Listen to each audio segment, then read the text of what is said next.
Bonne existence à tous. Je suis encore en vacances, mais dans mon infinie bonté, je vais vous parler du lore sur Verchemin, évidemment. Bienvenue dans Interprétation hasardeuse de Lock Knight. On va commencer par les créatures qui n'ont pas été mentionnées dans la première partie, et donc je démarre par les Obbles. Des bestioles dont le seul but est de faire chier tout le monde en répandant du liquide acide tout autour d'eux. On s'en bat les couilles, on s'en bat les couilles, on s'en bat les couilles. Non mais vraiment, j'ai vraiment rien d'autre à dire sur ces trucs à part de les buter pour le bien de tous. Donc on enchaîne sur des bestiaux qui ne sont pas vraiment de Verchemin et que techniquement c'est un micro spoil de leur existence, mais je vous présente les Obbles. Une espèce cousine des oboles qui n'ont comme seule particularité que d'être beaucoup plus grosses et que lorsqu'elles trouvent un compagnon, elles ne le quitteront jamais. Toujours par deux, ils vont. Ni plus, ni moins. Et oui, c'est pour cela que si vous tuez un de ses compagnons, l'autre sera enragé et aura envie de vous tuer parce que vous avez tué son seul amour. Ouais bon, on continue avec des créatures plus courantes à Verchemin. Les vagabonds moussus. Basiquement, c'est des moussus très paresseux et très influençables qui ont rejoint une secte qui causera leur perte. Leur plus grosse erreur étant de croire en une vieille folle dingue dont nous parlerons plus tard. En attendant, parlons de créatures paisibles et calmes dont la fin du monde n'a aucune influence sur eux. Oh, c'est pas si mal. On commence avec les Aluba, des planeurs passifs qui ne font que voler au-dessus des lieux calmes et généralement près d'être très puissants, montrant que pour échapper à une bonne partie des emmerdes d'une fin du monde, il suffit de savoir voler, mais ça garantit pas forcément une survie à 100%. Pour mieux survivre à un environnement hostile, dans Verchemin, il vaut mieux être blindé, et c'est cette solution que choisiront les Durandous et les Duranda. Oui. Voilà. En vérité, ces créatures ont le même point faible. Je vais te frapper au visage. Dans le visage. Il n'y a pas grand chose à dire sur eux. Les Durandous nagent dans les eaux acides sans problème, tandis que les Durandas volent au-dessus des zones de ronces. Des créatures qui aiment se mettre dans des lieux extrêmement dangereux pour qu'on les fasse pas chier. Une logique imparable qui, hélas, ne marche pas contre des créatures avec un minimum d'intelligence. Bref, parlons des guerriers de la zone, avec pour commencer, Sans Yeux. En vérité, on n'a juste strictement aucune idée de son véritable nom à celle-ci, mais celui donné par le chasseur fait directement allusion aux dernières paroles qu'elle entendra de ses enfants. En effet, cette guerrière était partie en laissant sa progéniture en sécurité dans son sanctuaire, pensant qu'il serait en sécurité, sauf qu'à son retour, elle vit l'infection ravager le royaume.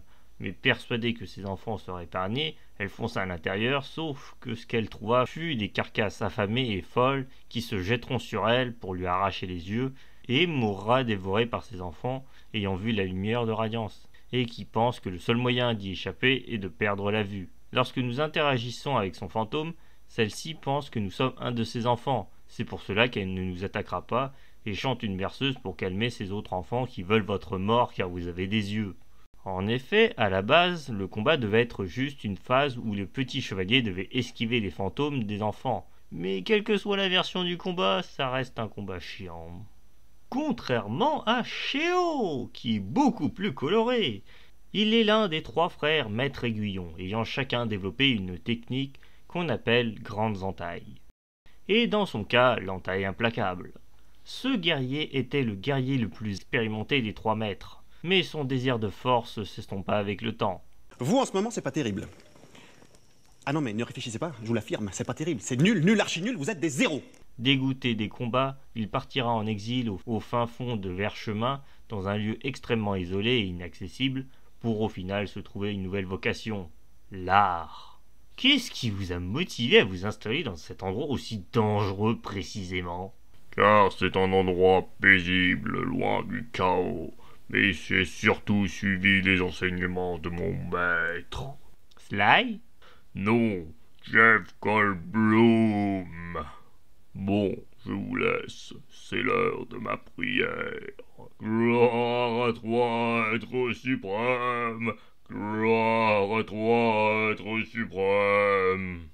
Bref, celui-ci garde de bonnes relations avec ses frères et son maître, mais préfère sa nouvelle vie d'artiste et considère que la tranquillité du lieu accentue sa créativité. Gloire Ou à sa toi, folie. être suprême. Bref, on enchaîne sur le lore de l'environnement. Et je n'ai pas grand-chose à dire de plus par rapport à la première partie, donc ce sera surtout du remplissage. On débute avec la cabane de notre ermite Chéo, qui a eu l'idée de construire une maison dans un lieu reculé de tout.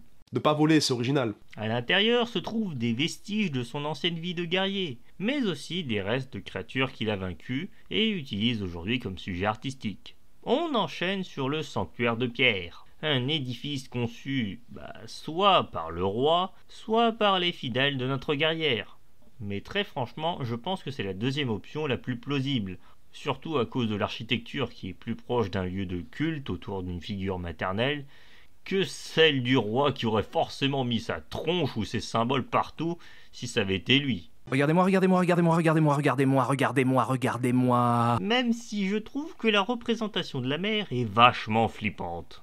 Regarde maman, maman, regarde! Regarde maman, on a fait des tonnes de statues à ton effigie pour montrer tout l'amour qu'on a pour toi.